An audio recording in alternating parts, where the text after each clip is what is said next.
Tere! Tänases videos räägime ühest pikaajalisest emotsiooniregulatsiooni strateegiast. Pikaajalisest selles mõttes, et ta ei toimi võib-olla hetkes kohe, kui emotsioon kõrge on, aga aitab luua sellist taustsüsteemi, kus tugevate ja soovimatute emotsioonide esinemine on vähem tõenäoline. Mina olen Maarja, olen kliiniline psühholoog ja koolitaja ja kutsun sind endale kaasa mõtlema. See emotsiooniregulatsiooni strateegia, millest me täna räägime, on võib-olla mulle endale väga südamelähedane. Ja ühest küljest sellepärast, et see on lihtsalt huvitav asi, mida inimesena teha. Aga teisest küljest ka seetõttu, et ta tegelikult täidab päris mitu funktsiooni, ehk siis ta aitab meie emotsionaalset kogemust suunata mitme erineva mehhanismi kaudu. Ja see tehnika, millest me räägime, nimelt on mitmekesiste kogemuste kogumine. Mida ma selle all mõtlen? Väga sageli, kui meie võib-olla kogemuste ampluaa või see viis, kuidas me maailmast mõtleme, on väga lihtsustatud.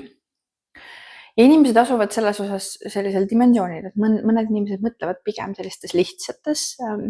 vähestes kategooriates ja teised mõtlevad võib-olla hästi keerukates ja üksikutes detailsetes kategooriates ja enamus inimesed ilmselt on kuskil seal vahepeal. Aga et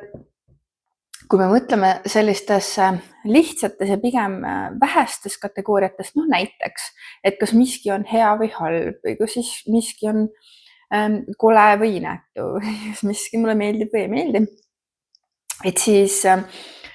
kõik need kogemused, mida me oma elu jooksul kogeme või need asjad, mida me näeme, inimesed, kellega me kokku puutume,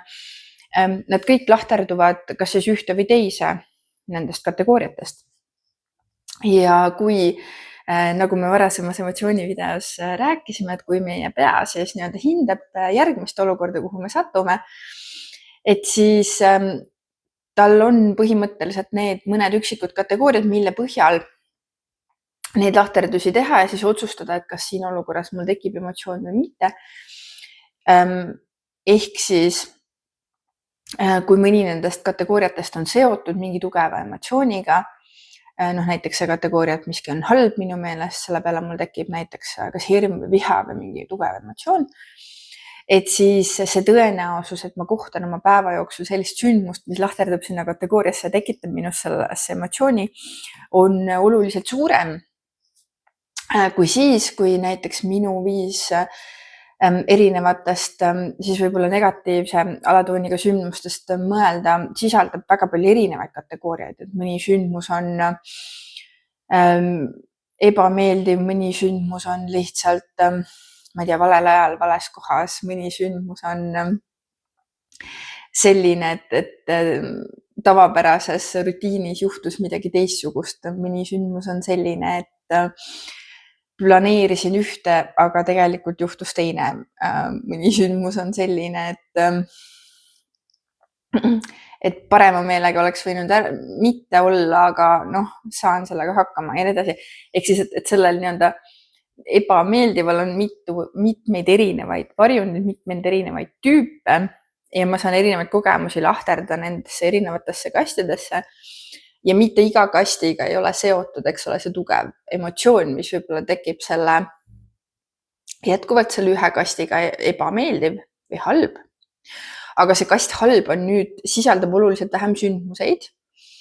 sest väga palju sündmuseid on lahterdatud nende teiste kastide alla, mis tähendab seda, et see tõenäosus, et see sündmus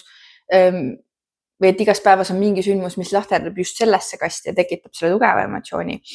on oluliselt väiksem. Võib-olla siin on hea analoogia mõelda näiteks selle peale, et kui meil on eluruum, näiteks korter või maja, kus on erinevad valgustid, et siis see esimene versioon, millest ma rääkisin, see selline lihtne mehhanism on see, et mul on üks nupp, mida ma vajutan, või üks lüliti, mida vajutades lähevad kõik majatuled põlema. Ja kui ma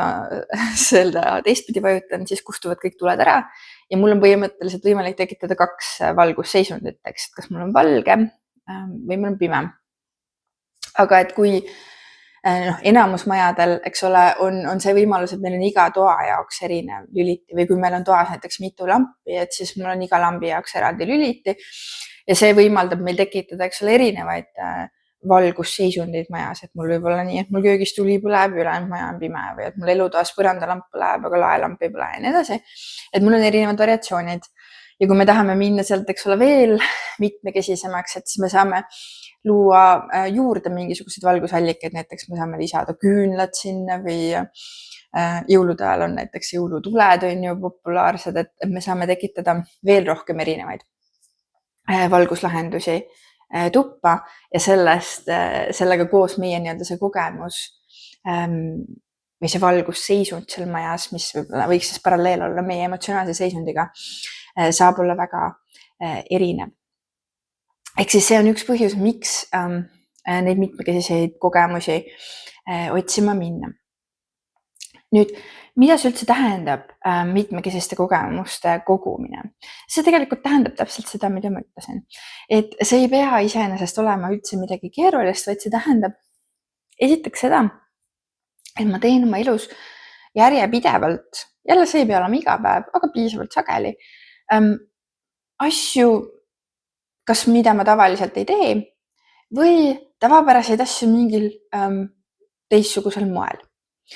Ja jälle need mitmekülgsed kogemused ka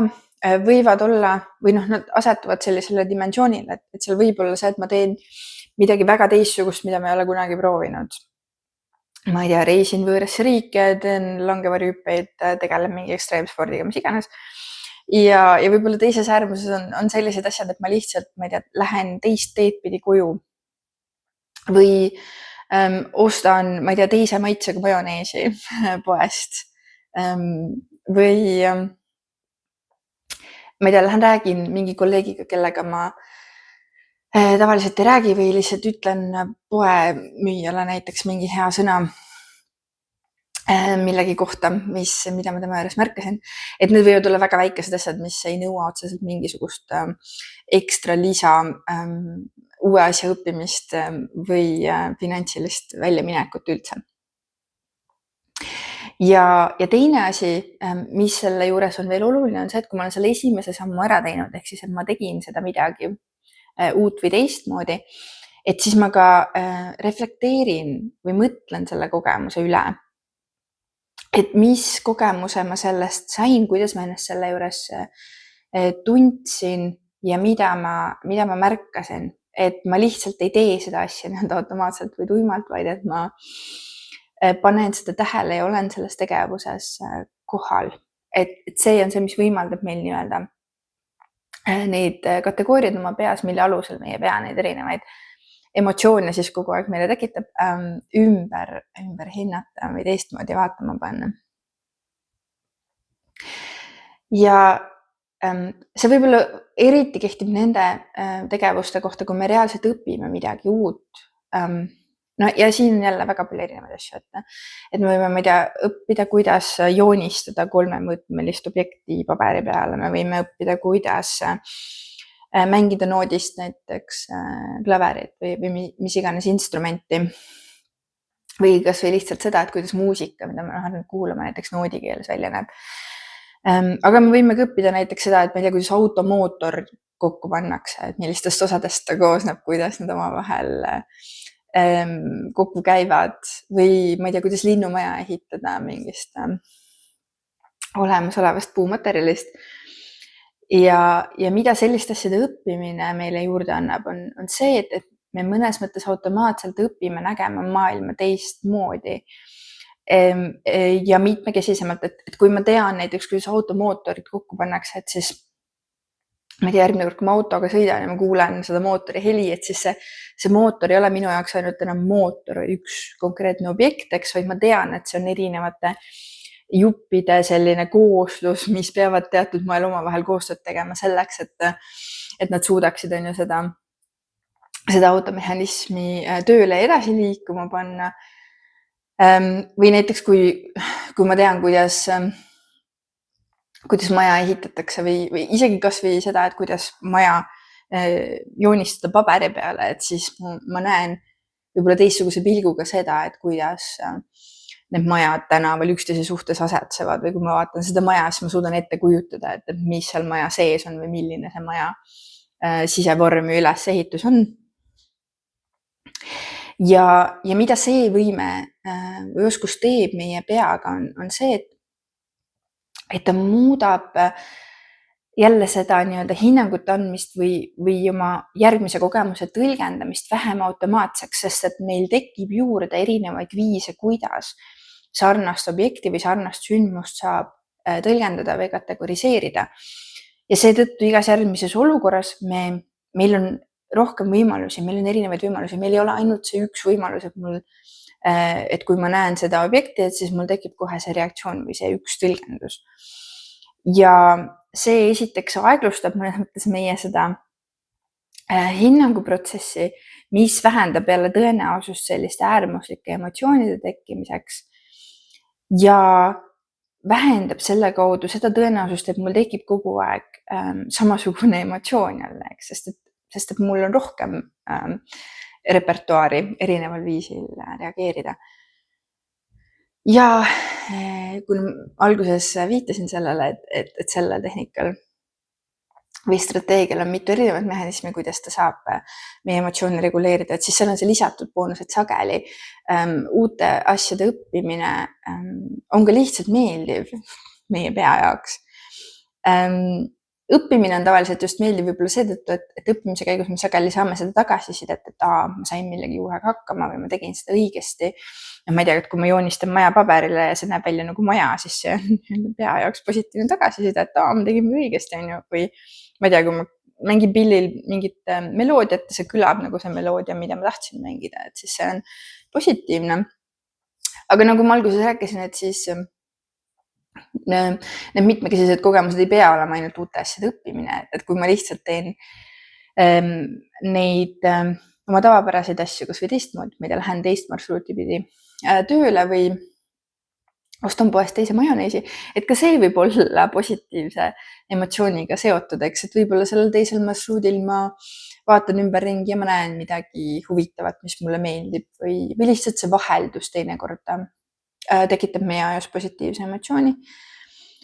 või vähemalt jääb mingi negatiivne assotsiatsioon olemata. Näiteks, kui ma tavaliselt lähen kogu aeg sama teed pidi tööle ja see seostub sellega, et ma pean tööle minema, tegelikult väga ei viitsi. Et kui ma lähen teist marsruuti pidi, et siis mul ei pruugi seal seda seost olla. Ja ma ei tea, teise maitsega majonees võib lihtsalt olla maitse või mõnus, eks ole, et või ma ei tea, kui ma ütlesin kassapidajale midagi hästi, et siis tema reaktsioon võib-olla tekitas minus ka positiivse emotsiooni. Et me saame lisaks sellele, et me muudame oma seda nii-öelda kategoriseerimissüsteemi peas, mis muudab meid vähem reaktiivseks ja võimaldab meil kogeda mitmekesisemaid tundeid, kui ainult võib-olla see üks tugev emotsioon või need üksikud tugevad emotsioonid, mis meid häirivad. Et lisaks nendega kaasneb sageli ka selliseid lühiajalisi positiivseid emotsioone ja lisaboonusena uute ja mitmekesiste asjade tegemine ja nende üle reflekteerimine aitab ka hoida meie aju noorena, et me ei vanane nii kiiresti ja meie kognitiivne võimekus säilib kõrgema vanuseni. Nii et siin on ainult väga palju erinevaid plusse, miks seda teha ja miks seda oma kalendrisse võtta. Ja võib-olla arvestades, et praegu on meil uue aasta algus ja kõik on elevil ja jõudsasti oma uue aasta eesmärke seadmas, et siis miks mitte ei võiks see olla üks osa sellest uue aasta plaanist, et lisada oma täiesti tavalisse igapäevaste tegevuste hulka midagi uut, midagi teistsugust või midagi tuttavat natukene teisel moel. Hea meelega kuulan, mis tegevusi te olete proovinud, võite neid julgesti kirjutada alla kommentaaridesse või kui teil on mingeid küsimusi, mida tahate jagada, et siis olete oodatud. Loodan, et teil on selles aastas väga palju erinevaid, mitmekesiseid ja eelkõige kasulikke või toredaid kogemusi, millest te saate õppida.